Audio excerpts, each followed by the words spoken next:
Welcome to another episode of Bringing Jesus Back into Focus. I'm Christopher John Joseph. I'm a Christian. I'm not a Jewish Christian. I left the Jewish Christian Catholic Church when I was about 16 or 17 because of the lie they were teaching that the God Yahweh of Jewish religion is one God and it's the same God of Jesus. And the book of Revelation, Jesus is coming back on the clouds to start wars, cause famine and put sickness, sores on children. I said, no, that's wrong. That's rubbish. That's a lie. Goodbye. I took Jesus with me in his words though. I never left him. I took him with me to get out of the Jewish Christian Catholic Church because they were lying. When I looked into it in years just recently, I never bothered about examining where this has all gone wrong. But the 4th century is where the big corruption sort of begin to come in, when the pacifist message of Jesus was destroyed by the corrupt church leaders under Emperor Constantine. So Christians from then on could go and kill and murder and be Christian and love God and love Jesus and kill. So they became Jewish Christians from then on. That's when the Judeo-Christian church sort of began. So it's a hybrid church. It's a perverted church. That we shouldn't have any ties with the Jewish religion at all, any more than any other religion that talks a bit about love, but also about violent murdering and killing. The Jews worship a stinking, filthy war god. It's called Mars by the Romans, Ares by the Greeks, Sekhmet by the Egyptians, and they are murdering, bloodthirsty gods of war. Genocide, kill men, women and children. Well, guess what? The Jews had the same God, except instead of calling it Mars or Sekhmet or Ares, they called their war god Yahweh. Okay, but it's the same filthy, stinking war god. And they commit murder and genocide and steal and rob. And their God Yahweh helps them do it. It's just rubbish. So then they've got another god of love, though. Same as the Romans had Pax and the Greeks had Irene. Different temple, different name. They were honest. The Jews are dishonest. They're liars. They called their God of love by the same name as their stinking, filthy war god Yahweh. So you've got this overlap of a loving God who says, if a foreigner is amongst you, treat them as if they're Jewish and love them as if they're a Jew. Love them as yourself. Now that's the loving God, you see, that's Pax, that's Irene. But the Jews called it by the same name as their filthy war god, Yahweh. So you've got two Yahwehs, and there's the problem. Now that's poisoning the Christian religion because Jesus cut the head off. He cut the warhead off, the satanic warhead off, the body of Yahweh, only leaving that limited God of love. He took that God of love to its ultimate destination. He became a spiritually enlightened child of love on earth, as did Buddha. They both experienced what's called the clear light mind experience of love and uniformity and equanimity. They both had perfect equanimity and couldn't hurt anyone again, because they both knew there's life after death of the body of the flesh, but they both knew you had to be at one with love in order to live on and be in the world of heaven or nirvana, as Buddha called it. They also both taught there are serious spiritual consequences, karmic consequences, or reaping what you sow. They both taught that. They warned everybody. So they taught the same thing. But Jesus had a higher level as well. He went out and helped the poor and the sick and the outcasts, and he told them, you can also be a spiritually awakened child and enter heaven, but you just need to change your ways and stop sinning. So he went and loved them, the ones that everyone spat on. So he had this really dynamic love in action. Buddha was more passive love, become at one with love and go to nirvana. Jesus said, yes, you must become at one with love, otherwise you won't get to nirvana or heaven. But then he realized, I'm going to put this into action now. I'm going out to hug the homeless and go to the sick. And his dialogue is really, really beautiful. You can hardly beat that. You can hardly top it. So anyway, I went to these churches recently after my family duties were finished, and I found a lot of these Christian, so-called Christian churches were just synagogues. They were just Jews, and Jesus was nothing but a sacrificial lamb to them. So, but they had charities, don't get me wrong, and they're beautiful people, don't get me wrong. And I'm not saying they're not going to heaven, don't get me wrong. But what I'm saying is they're lying about Jesus, and they're teaching lies, falsehoods, and they are slandering him. The book of Revelation is the most stinking slander written about Jesus that I know of in the world, and it's at the back of the Gospels, and all the Jewish Christian churches have got it there. Now that is just an obscenity and a disgusting disgrace to say that they're following Jesus and teaching about Jesus, and they've got this stinking satanic bastard on the clouds coming back, which is the book of Daniel from the Jewish old religion, and this war god's coming with this bastard on the clouds to cause wars and starvation and sickness. And Jesus is the one who instigates it. He opens the seals. He starts the angels doing all these horrible things to people. That's not Jesus. That's not the God of Jesus. That's the stinking war god Yahweh 1, and that's the stinking Satan. So they're actually calling Jesus Satan in that book. And they're saying that the beautiful loving creator who can only love you is going to also cause this horrible, horrible suffering to children who don't follow them. As Jesus said, whoever hears my words but does not follow them, I do not judge them. They don't even look at his words. They ignore him. And then they slander him with his stinking filth. So I have to rewrite the Gospels, which I've done. And the Gospels of mine have no apocalyptic accounts of them at all. There are no Jewish overlays. All the Greek interlinear translations are more clearer to understand. And you'll find this, I'm sure, a more interesting and inspiring reading, and it will help you understand what he was really saying about the two bodies that we've all got. One's going to leave at death. It has to be spiritual and full of love. The other one of flesh, he said, feed it to the vultures. It's in his words. They don't read it. They don't tell you about it. They ignore it. They wash over it. He rose up in this body of flesh 3 days later, and everyone else will at the apocalypse. It's all filthy lies to distract you from what Jesus was really saying. You better commit to be a child of peace and love on earth now, otherwise you're not getting into heaven. There should be no Christian in any army of the world. And if they are in there, they're not Christian. They're Jewish Christians. You see what I'm saying? Jew, Christian. Kill, murder, the war god. Oh, but love each other. Jesus' way from this world is only for those who are brave.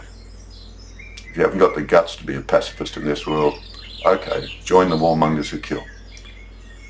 Hurt people, rob people, lie, cheat. I've met those people. They've done that to me. I feel sorry for them. Now we see it all over the world. Children of love will enter heaven. It's that simple. Jesus taught how to become a child of love and how to enter heaven. There's life after death. It's a spiritual world. It's another dimension.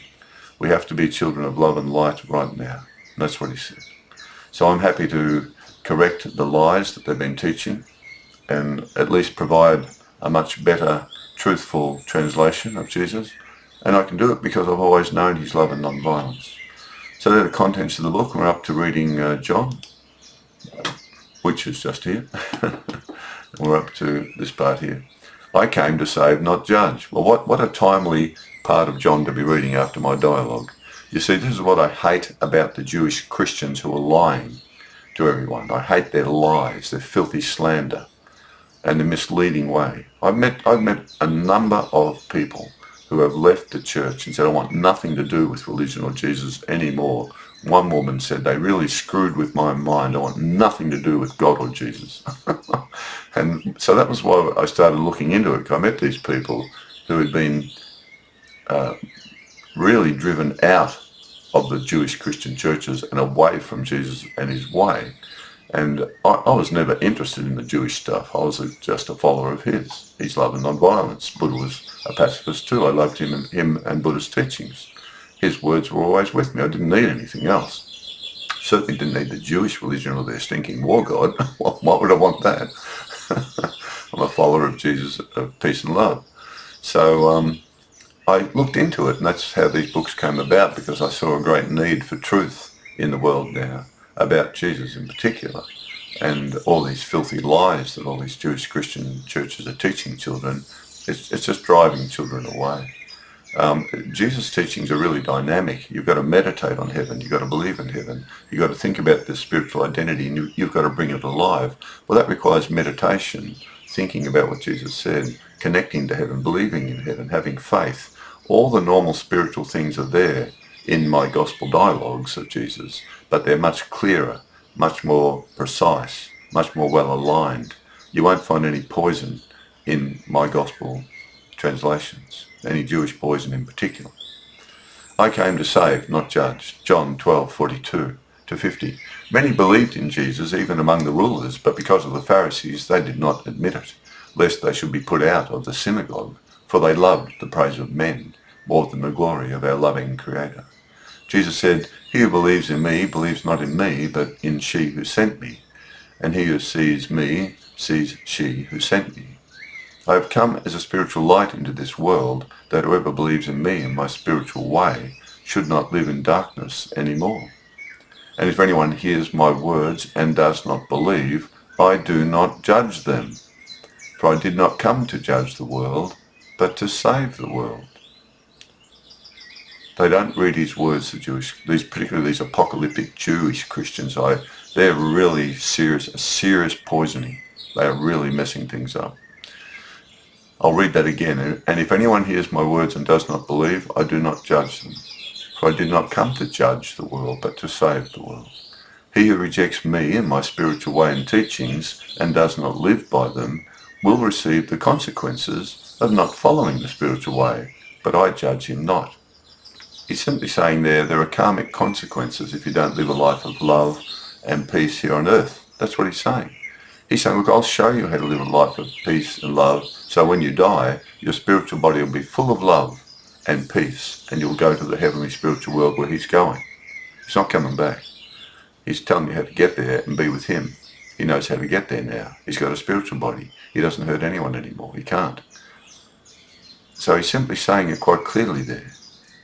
For I have not spoken on my own authority, but my loving spiritual Creator gave me all that I should say. And I know that her spiritual way leads to everlasting life. Therefore I speak just as she has told me to speak. Author. Jesus was an awakened spiritual child of our loving spiritual Creator, a beacon of spiritual light and truth in this material world that can be filled with darkness and ignorance. He knew the way that leads to the heavenly spiritual world and taught it to all who would listen. He condemned no one for not wanting to follow his spiritual teachings, but simply offered them the way to follow that will lead them out of this material world of suffering into the heavenly spiritual world of love beyond all suffering. His life of love and non-violence is also the nature of our loving spiritual Creator. She can't hurt anyone. That's what love's about. You have to be love to get there. Otherwise you can't get in. She doesn't hurt anyone. The Creator of the creative life force of the spiritual universe in heaven doesn't hurt anyone. No one dies there either. Yippee! We should all be following his way. Shut down the armaments industry and teach children the evil of war and death no more. This is just beautiful dialogue in John. John is the one who is, like they call him, almost a Gnostic gospel. It's a really high level spiritual record of what Jesus was really saying, and it really is powerful. And you can see there, he doesn't judge anyone. He's not throwing anyone into hell who doesn't follow him. You're not a follower of mine. Oh, you're going to go to hell then. He never says that. But these bloody Jewish Christians teach it and drive children away. They're liars. They're just Jews. They should give up the title Jewish Christian and go to a synagogue. If these Jewish Christians want to bang on about the Jewish religion and the book of Revelation, which is the book of Daniel, they should get out of the Christian church and go to synagogues. Be a Jew. That's my advice. Stop poisoning what Jesus said. Jesus washes disciples' feet. Back to a more calmer presentation. John 13:1-17. After supper with the disciples, Jesus knew he did not have long before he would be handed over to the Jewish authorities. Jesus rose and laid aside his garments, took a towel and wrapped it around himself, and then he poured water into a basin and began to wash the disciples' feet and wipe them with the towel. When he came to Simon Peter, he said to Jesus, "Master, are you washing my feet?" Jesus answering him, saying, "What I am doing you do not understand now, but you will understand after I finish." Peter said to him, "You shall never wash my feet." Jesus said, "If I do not wash you, you have no destiny with me." Simon Peter then said to him, "Teacher, wash not only my feet, but also my hands and head." Jesus said, "He who has bathed needs only to wash his feet and is completely clean. You are clean, but not all of you." Jesus was referring to the one who would surrender him up to the Jews. After washing their feet, he put on his garments and sat down and said, "Do you know what I have done to you? You call me teacher and master, and you are right, for so I am. If then your master and teacher has washed your feet, you should also wash one another's feet. For I have given you an example that you should do as I have done to you. Truly I say to you, a servant is not greater than his master, nor is he who is sent greater than she who sent him. He who receives anyone I send receives me, and he who receives me receives she who sent me. If you know these things and do them, you will be blessed in spirit. So he's saying your spiritual life will come alive, and you'll be ready to die and go to heaven. Your body of flesh doesn't come back. It's finished. Author. Jesus gives a final personal example of how his disciples should behave by being humble and serving others, no matter how lowly the service may seem. As long as it is done with love, they will be spiritual children of our loving spiritual Creator just like himself. We must do the same. The washing of the feet, dirty feet, I mean that's a real menial sort of task. And yet Jesus, this incredibly enlightened spiritual being of love, who was connected to heaven and knew he was going to go to heaven in this a much better world than this world of dirt and violence and suffering and death. He was going to the real spiritual world of love, where no one gets hurt, there's no evil and no one dies.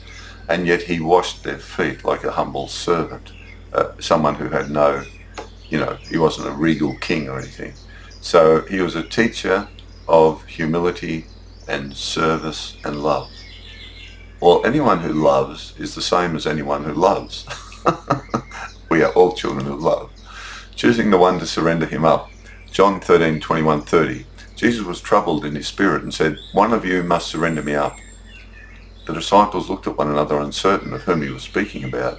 Now the disciple that Jesus loved was leaning on Jesus, and Simon Peter motioned to him to ask Jesus who he was talking about. Then the disciple said, "Who will it be, teacher?" Jesus answered, "It will be the one to whom I give a piece of bread to after I have dipped it." And having dipped the bread, he chose to give it to Judas Iscariot, the son of Simon. Then Jesus said to him, "What you must do, do quickly." But no one else knew why he said this to Judas, but Judas knew. Some thought because Judas handled the money, Jesus may have wanted him to buy more things for the feast or go and give something to the poor. Having received a piece of bread from Jesus, he went out immediately to do as Jesus wanted. Author. Although Judas is regarded as a secret betrayer of Jesus, it is quite possible he was chosen by Jesus as the only disciple willing to do what Jesus asked and lead the authorities to Jesus to capture him so he could fulfill his destiny. Either way, Jesus knew what Judas was doing and set it in motion himself. As he said, "I lay my physical body down of my own free will." The interesting thing about Judas, we haven't got enough documentation. It appears he later committed suicide, apparently. But the way this is written, they're sitting around the table, and Jesus certainly says, "One of you is going to betray me, have to betray me." And the other general answers in the other Gospels are, "Is it I, Lord? Is it me? Do you want me to do it? Surely not me. Surely you don't want me to betray you." You could imagine them all saying, "Surely not me. I don't want to betray you. I don't want to do it. I don't want to do it, Lord. Surely not me." You could imagine them saying that if Jesus said, "Look, one of you is going to have to betray me tonight and bring the authorities to capture me." That's probably what he actually said. And then they all went, "Gee, I don't want to do it. I don't want to do that." And then it was like, "Well, who's going to do it? Jesus, if none of us want to do it." He said, "Well, I'll choose one of you. I'll dip this bread in this dip, and I'll give it to the one whom I want to go and bring the authorities to capture me." And he gives it to Judas. And Judas says, "Is it me?" And he goes, "As you say, I've chosen you." Now he knew what Judas was going to do. He says, "Go on, off you go, and do it quickly. Get it underway." So my opinion is that Judas actually was the only one who was willing to do it for Jesus. Whether he did commit suicide afterwards, he'd been deep remorse at what he'd done, not certain. It would seem, therefore, he was not, a good person. He was a bad egg. But either way, Judas would have realized Jesus understood exactly what he was going to do. If Judas was secretly going to do it, well, Jesus openly tells him, "I know what you're going to do. Go and do it." Well, would Judas have gone? Or would he have pretended like, "Oh, I'm not going anywhere. No, I'm not doing anything." "Oh, Jesus knows what I'm going to do." You know, the normal human response, if you were a criminal like that, a thief, you're going to set him up in secret. And Jesus tells you, I know what you're going to do. Go and do it. It'd be like, oh, no, I'm not doing that. No. Oh, no, I'm never thinking about that. You can imagine a thief denying that, a criminal or, a betrayer. You can imagine a betrayer saying, no, I'm not going anywhere, I'm not doing anything. So it doesn't quite make sense. But the way it's written, you could easily imagine Jesus saying, one of you is going to have to do this for me. See, he couldn't commit suicide and then appear in his spiritual body. He couldn't wait till he was an old age person and die while he's on the road somewhere, and that wouldn't work either.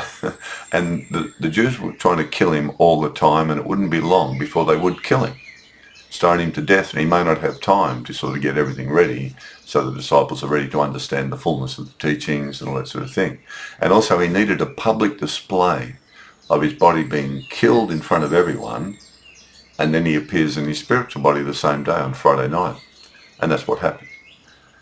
So he had to set it up, and he's setting it up for the Passover. And then that unfortunately sort of thing, but for the Jews, he becomes the sacrificial lamb. That's the way Paul writes about it, and the Jews have a bit of that. The Gospels have a bit of that in it. But he's not a sacrificial lamb. He's a great spiritual teacher. But it does help the Jews see him that way. Sacrificial lamb cleanses you of sins, all this sort of stuff. He teaches you how to clean yourself of sin, to free you from sin, by becoming a spiritual child of love and non-violence. He teaches you how to free yourself from sin. He said, my words will save you if you just follow them. His blood on the cross doesn't clean you of sin. You've got to stop sinning. Otherwise, you're never going to be clean of sin, whether he died on the cross 1,000,000 times. It's not that. The Jewish Christians, again, they're teaching the Jewish religion. They're tangled up in the Jewish ceremonies and the Jewish stuff. That was put in to help Jews accept him more, understand him more. He was making this great sacrifice like a sacrificial lamb that cleanses you of sin. But it's his spiritual teachings that actually clean you of sin. But there's been an entanglement. The new wine with the old wine, they shouldn't have done that. So you've got this problem there in the Jewish Christians, which I don't have. He's not a sacrificial lamb. He gave up his body of flesh, which was unbelievable that he did that for me, to show me, Christopher, you've got another spiritual body. It's not going to die when your physical body dies, so don't be frightened. I appeared to the disciples in my beautiful spiritual body of love and non-violence. And Christopher, if you become like that too, you also won't die, and you'll follow me to where I'm going to heaven. You'll also be a spiritual child of love and non-violence, now on earth and in heaven, in your spiritual body, which is perfect. Your body of flesh, you can feed that to the vultures. I believe that, because that's his teaching. It's quite logical, it's quite intelligent, it makes perfect sense, totally spiritual. I've still got to have total faith in this, but I believe it, I really do. But I believe his teachings, not the Jewish Christian perversions and distortions and lies. I have nothing to do with that. I'm here to set the record straight. So although Judas is regarded as a secret betrayer of Jesus, it is also quite possible he was chosen by Jesus as the only disciple willing to do what Jesus asked and lead the authorities to Jesus to capture him so he could fulfill his destiny. Either way, Jesus knew what Judas was doing and set it in motion himself. So that's absolutely what happened for certain. So Jesus set it up so he could be killed and murdered, and then he would appear in his spiritual body because he knew he had one. The disciples still didn't get it, of course, until they saw him on Friday night, most likely. Love as I have loved you, John 13:31. Jesus said, now the spiritual child of humanity is honoured, and our loving spiritual creator is honoured through him. If our loving creator is glorified through him, she will also glorify him in himself at the same time. Little children, I shall be with you only a little longer. Then you will seek me. And as I said to the Jews, I now say to you, where I am going, you cannot come. A new commandment I give to you, that you love one another as I have loved you, that you may also love one another. By this everyone will know that you are my followers, if you have love for one another. Simon Peter said, Teacher, where are you going? Jesus answered, where I am going you cannot follow me now, but you shall follow me later. Thomas 25, Jesus said, love your companion like your own life.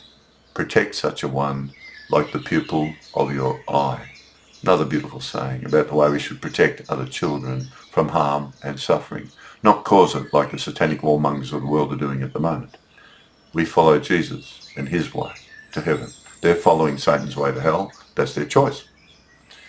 Author, Jesus is a fully awakened and enlightened spiritual child of our loving spiritual creator. All such children can enter the heavenly spiritual world after they pass through the death experience of their body of flesh. Jesus practiced a very high level of love towards everyone in whatever way they needed to be loved. He instructs his followers they must also have this high level of spiritual love in their own life now. This is the whole thing about Jesus, to become like him. It's about becoming like him. And he's, of course, saying, look, you won't, I'm going and you won't see me for a little while, but then you'll see me again. And where I'm going, you can't come, because they're still in their bodies of flesh and dirt and earth like me. I can't go to heaven in my body of dirt and flesh. It won't be there. It can't go there. Only my spiritual body can go there.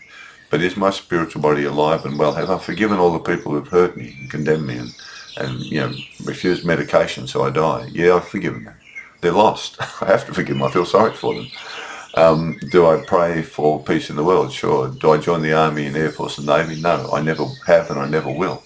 And I advise all children to get out of those stinking, filthy, satanic things and become pacifist Christians and think about getting to heaven and believe in heaven.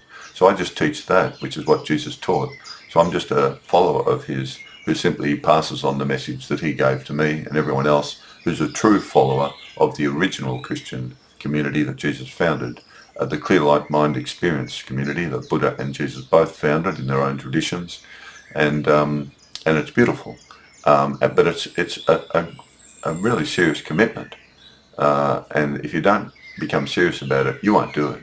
You'll remain grey at best, or black, go into the dark satanic army or something, or you can become white. Jesus and Buddha were like white. They didn't have a mixture of black and white and were grey, I am the way and the truth. John 14:1-6. Jesus said, "Let your hearts not be troubled, but believe in our loving spiritual creator and believe in me also. In our loving creator's heavenly world there are many abodes. If it were not so, I would have told you. I go to prepare a place for you, and I will receive you to myself when we meet again, so that where I am, there you will be also. And you know where I go, and you know I will go in the way of the Spirit." Now see right there? See what he's saying? I go to prepare a place for you, and I will receive you to myself when we meet again there, so that where I am there in heaven, you will be also. In no way whatsoever he's saying, and when I come back on the clouds to greet you and meet you, that's the Jewish filthy lies that the Jewish Christian churches are teaching children. That is just stink. What they teach, it stinks. This is what he's saying. Come to where I am, and I'll meet you there when you come. I'm there waiting for you. That's the truth. That's what he taught. I'm the truth and the way. Don't listen to the Jewish Christians. They're lying to you. Thomas said, "Teacher, we do not know where you go to, so how can we know the way?" Jesus said to him, "I am the way, the truth, and the spiritual life. No one comes to the loving spiritual creator except through my spiritual way of life. If you had understood who I really was, then you would have known our loving spiritual creator also. From now on you do know her, and have perceived her nature of divine perfect love in me." Philip said, "Teacher, show us the loving spiritual creator. That is all we will need." Jesus said, "Have I been with you all this time, and yet you still do not know me, Philip? He who understands and knows me, understands and knows our loving creator. So how can you say, 'Show us the loving creator,' when I'm standing right in front of you?" See, Jesus is a child of peace and love and non-violence, as are all the children in heaven right now. I hope to get there too, and I hope you do as well, and we'll meet there. All the children are evil on the planet Earth. They're not going there. So don't worry if they're hurting you at the moment. They're not going there. You'll be safe. And here's Jesus again, simply saying, I can only do what the loving spiritual creator shows me to do. As I've shown you, I don't hurt anyone. I don't kill anyone. I don't make anyone sick. I don't throw anyone into hell. I heal. I say love your enemies. I say don't fight. Don't kill. If you see me, you see the loving spiritual life force of heaven, where no one hurts anyone. There is no evil, and it's full of love. The loving creator of Jesus is love. Just stop. Don't listen to the Jewish Christians who lie to you and say that the stinking, filthy war god Yahweh is the God of Jesus. They are literally telling you satanic things. That's all satanic. Don't listen to them. Just look at his words. They're right there in the Gospels. He's only love. If you see me, you see God, who's only love. So don't listen to the Jewish Christians who teach these lies. Do not believe I am living in and out of the loving... Do you not believe I am living in and out of the loving spiritual life force of our loving Creator, and the loving spiritual life force of our loving Creator is living in me? The spiritual teachings I give to you are not mine, but they are from our loving spiritual Creator, whose spiritual life force lives in me and does all the works I perform. Believe me when I tell you I am living in the spiritual life force of our loving Creator, and her spiritual life force is living in me. Or if you do not believe me, then believe because you have seen the miracles and works I have done, empowered by her love. He's saying there, my spiritual body is filled with this loving spiritual life force from the heavenly dimension, the heavenly universe and the heavenly world of love. It's in me and I'm in it. That's what he's saying. My spiritual body and mind is filled with the loving spiritual life force of heaven, because that's all you need to live in heaven. You don't need toilet paper and beans and potatoes and pumpkins. You just need the loving spiritual life force. It's a spiritual dimension, a spiritual world, spiritual consciousness. And when you're there, God willing, you get there, it will seem that that's normal. And you won't be here in this evil, violent, death world of earth and material world and bones and flesh and blood and nervous systems and damage and disease and war. No one involved in evil here can come to that world. No one. And they are the ones who stop themselves from going there. They go to the evil suffering that they've created, and they experience the suffering that they have created. The rest of us who try to bring love into this evil world here in the earth world, we go to a world where there is only love. By their fruits you shall know them. A good tree cannot bring forth evil fruit, and an evil tree cannot bring forth good fruit. You'll know them by their fruits. So it's the loving life force in my spiritual body. That's how I work the miracles. And you need to bring your spiritual body alive too, just like I have. That's what I'm trying to tell you, and I'm trying to explain to you how to do it. That's what he's saying all the time. I say to you, he who believes in me and my teachings and spiritual way, the works that I do, he will do also, and even greater works than these will he do. For I go to our loving Creator in the heavenly spiritual world, and whatever you ask in my name, I will do for you, so that the loving spiritual Creator may be glorified in his spiritual child. Ask for anything in my name and I will do it. So you can even do greater works than I do if you believe in me and my teachings and spiritual way. If you become like me, you'll be able to do even greater things than I've done.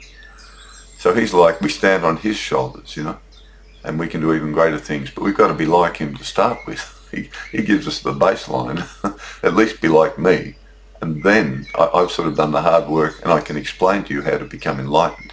I've had to go through the process and battle Satan and battle temptation, and I've found the one true loving Creator and the way to heaven. I've done all that hard work for you, and so now I'm just going to give you this sort of instruction manual that I can put together now, and you can follow it. So it'll be much easier for you to become enlightened and a spiritual child of love and non-violence on earth, and so then you can do even greater things than me. So it's a beautiful thing. Thomas 37, his disciples said, which day will you come forth and appear to us? And which day will we see you? Jesus said, when you strip yourselves naked without being ashamed, and you take your garments and put them under the ground of your feet, and you trample them like children, then you will see and understand the spiritual child of the living one, and you will have no more fear. That's beautiful, because he's talking about the garments. He's talking about putting them under your feet when you strip yourselves naked. He's saying when you remove your outer body of flesh and you're only in your spiritual body, then you'll see me in my spiritual body. That's what he's saying there. That's beautiful. If you understand him, you can understand these words. If you're a Jewish Christian, you got no hope. Author Jesus tells them he is about to leave and go into the heavenly spiritual world and will prepare a place for them there for when they arrive. The disciples are perplexed about where he is going, how to get there, and who our loving Creator is. Jesus tells them that if they see who he is as a loving spiritual child of our loving Creator, then they see her. He tells the disciples he is filled with the loving spiritual life force of our loving Creator, which is how he is able to perform miracles. He also tells them they can also be filled with a loving spiritual life force and do even greater miracles than he has performed. And by following his teaching, the spiritual way of love and non-violence, they will know the way to heaven. But they'll find it within themselves. Heaven's within, he said. The way to heaven's within. Become a spiritual child of love and non-violence and you're on your way to heaven. You've found the way. It's within you. He tells the disciples that once he enters heaven, they can ask for anything they need in his name and he will do it for them. But later in John, Jesus says that they no longer need him to intervene on their behalf with our loving Creator, for once they are awakened spiritual children like him, then they can ask her directly for whatever they need and she will do it for them, just as she did it for him. So he's finally sort of leading them into this deeper understanding that they too can be just like him. In the Thomas saying, Jesus again refers to us having to become like innocent children, to awaken into our true spiritual identity, to be able to understand and see him as he really is, and then we will be like him.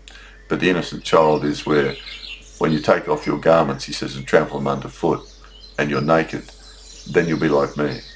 Then you'll know, you'll see me. So he's saying when you remove your outer identity of flesh and blood and bones to reveal your beautiful spiritual body, and he said you'll be like little children again in heaven. We'll all be like little children, as in the playfulness and innocence of children. That's what he's saying. The outer garments removed, trample them underfoot of your spiritual body. You don't need them anymore. And then you'll see him. He'll be a spiritual being, a child in heaven, and you'll see him with your spiritual eye, with your spiritual body or form, and your spiritual mind of love will be the same spiritual mind of love that he has and everyone in heaven has. That's what he's teaching. That's the truth. Be careful with the Jewish Christians.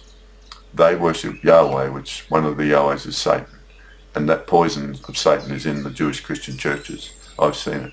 They slander Jesus a lot of the time. And they teach it to children. Blimey, don't do that. I'm not saying they won't go to heaven. They sort of don't even know what they're doing. Okay, well there you go. I love John. I mean, you've got some really beautiful dialogues of Jesus there about being filled with the loving spiritual life force. Become like me. I'm in you. You're in me. We're both in this loving life force from heaven. Wake up, wake up. Get into your spiritual body and soul mind of love. We must remember you've got to experience the spiritual mind of light and love. Then you're in your spiritual body with that mind. I don't know what my spiritual body looks like. No idea. But my spiritual mind, I do know what it's like because Jesus explains it to me. See, it's not his blood that explains it to me. His words explain it to me. And I've got to listen. He said, he who listens to my words and understands them will pass through death to spiritual life. He said it 17 times. That's why I get a little bit angry with these Jewish Christian churches, the real hardcore Jews, Jewish Christians who just bang on about the Jewish religion, the two-headed God of the Jews. And he's coming on the clouds and only they'll be saved. And I'm blimey. I just vomited when I was in their churches. But anyway, I didn't abuse them. I just questioned them and went, oh my goodness. No wonder the churches are emptying. So I'm here to set the record straight. But as I say, I know him as love and non-violence, so I'm lucky.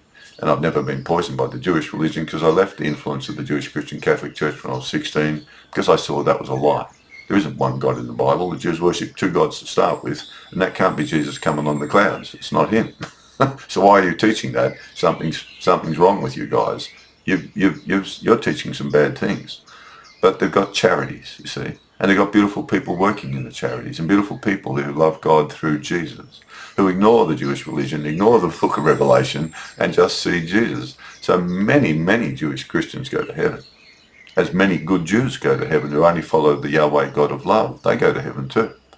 But the war gods, the ones who follow the war god, they don't go. And Christians who follow the war god of the Jews, but thinking that Yahweh is the God of Jesus, they don't go to heaven either.